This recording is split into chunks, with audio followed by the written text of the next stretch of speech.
Hello there, World of Tankers. Welcome to the channel. Hopefully all of you are doing well out there. I'm, of course, your host, World of Blitz, and in today's video, we're going to be talking about the Leopard 1, the Tier 10 German medium tank in World of Tanks Blitz. And now, this is practically a tank destroyer just on a medium tank skin. Now, the Leopard 1 is a very deadly vehicle, and the main reason for that being is the fantastic gun this tank has mounted on it. It has over 3,400 damage per minute, and that's if you're running calibrated. If you're running gun rammer, it's about 3700.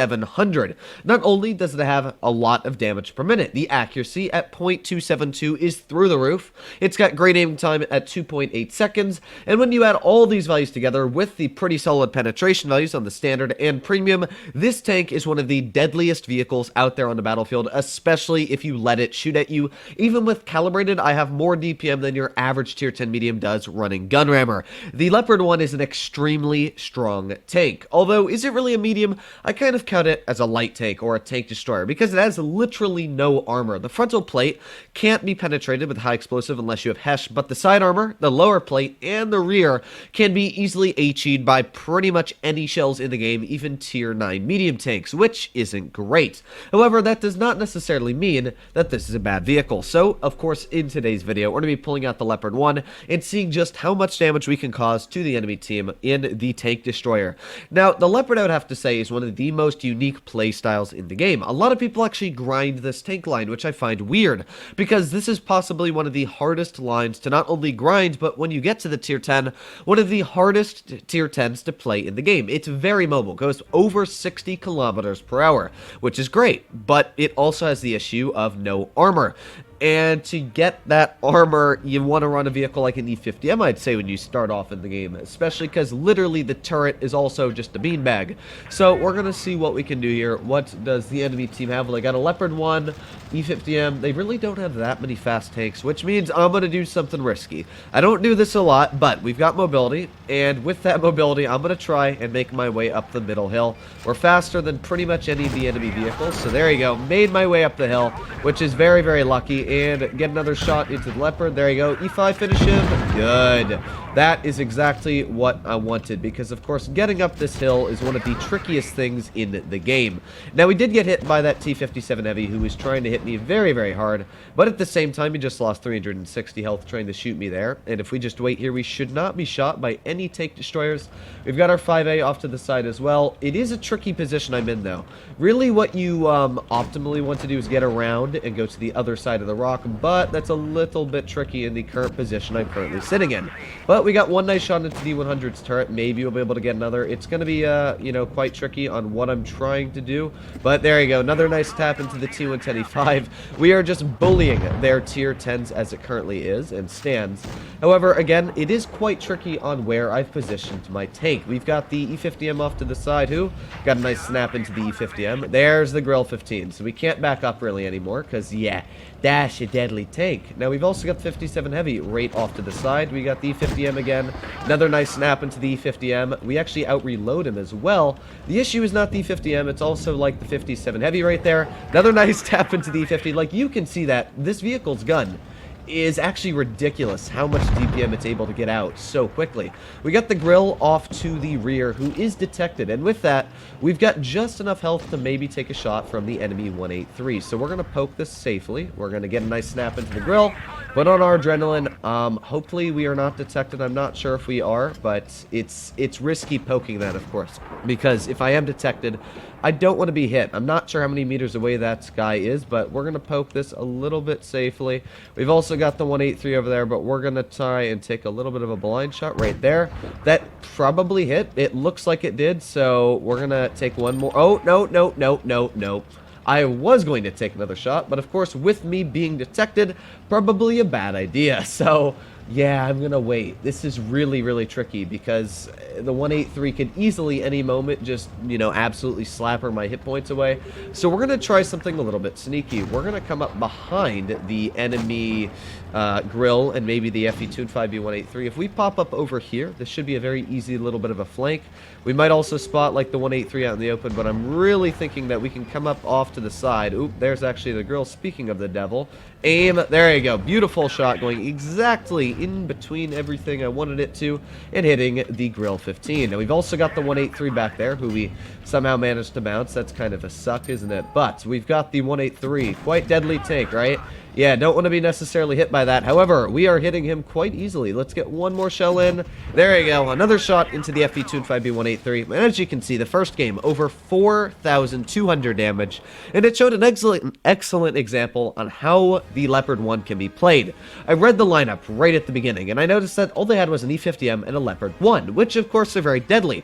However, because I was able to stop the Leopard 1's abilities to get up to that hill and counter me, he was dead instantly, only got 300 damage out, and I was able to use that hill, not only distract vehicles like the 57 Heavy, but then start shooting them in the side, and as you can see, over 4,180 damage dealt, and I think we only missed, what was it, one shell maybe that entire game? So of course, let's load in the one more battle, keep up that good luck. Now I can say, I have had my fair share of battles where the Leopard instantly dies. Like, this tank can be very, very good, but if you run it aggressive, especially in that game, that was a risk, you know, if the E5 had ran speed boost, and the Leopard 1 and the E50 had all shot me at the same time, that would have been, what, 1,200 hit points taken right off of me? I could have easily died in the position I was pushing to. So there are risks with running a Leopard, and that's one thing you always got to worry about, because I knew in that game, and this is why I went up the hill, is this is something you always have to think about. I don't have turn armor in a Leopard.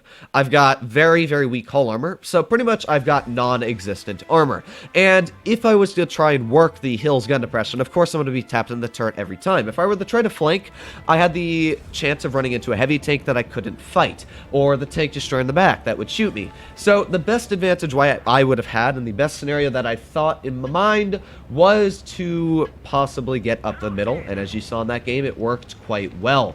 Now my team is doing a very weird push. They are pushing to the side of the map you never want to go to, which kind of sucks. Now I'm still going to try and spot over here. I'm quick enough to not worry about getting, you know, shot by the enemy tanks, hopefully at least, but usually the enemy team should push off to this side of the map. That's what I usually expect them to. What do they have? They've got a WZ-111 5A, Standard B, Chieftain Mark 6. Actually, where are they? This is kind of weird. We're going to turn around, though, just in case. This is just a spotting. There you go. Okay, so we have spotted the Hori, and boop, there you go. Nice shot into the Hori, and now we drive away. This is my entire goal, and now we drive, because no clue what the team's doing. There's the VK90, there's the 5A, a lot of weird things going on, but we're going to flank. Again, I've got mobility, so might as well use it, right? We're going 65 kilometers right now. We've got the 5A off to the side, we got the VK90 in mid, and the VK90 is the tank that I really am thinking that I want to try and take out right now. If we can use our mobility to our advantage, come up behind this VK90, this will be some big damage we're able to take out on him. So there's two nice shells into him already. Let's back up now. We're still distracting that VK90. Let's get a third tracking shell in. There you go. Perfect example of using that mobility on the tank to its advantage. I don't necessarily know if the 5A is waiting for us. We've actually got a lot of vehicles over here. We got the Standard B.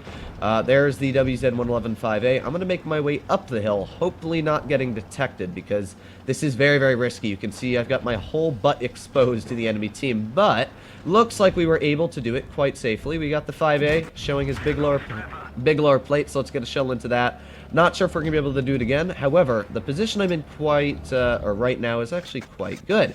So there's one nice tap into the Standard Beast turret. We've got the Hori off to the back, who we might be able to get a shell into, and fire. Just going a little bit high. That sucks, doesn't it? But we're doing a decent job as it is, to be honest. We've got the Mark 6 off to the side. There you go, nice shot into the Mark 6. He's lost quite a bit of HP. Back in the cover again. I don't want to be detected, of course, by the enemy team. That's a big thing you never want to do, is get detected when you're trying to get some nice pot shots off. So we shouldn't be detected currently. We should be quite clear, and what that means is if the Hori pokes or anybody decides to poke, we should have some good spots on them. And in fact, with that Jagdpanzer off to the side, that's a target I'd really like to rip into. We've also got like the 268 up top, but that Jagdpanzer has got my eyes on him because the Jag has got really, really good armor. Although, that shot was just fantastic, wasn't it, for the wonderful accuracy the Leopard has. But let's try it again.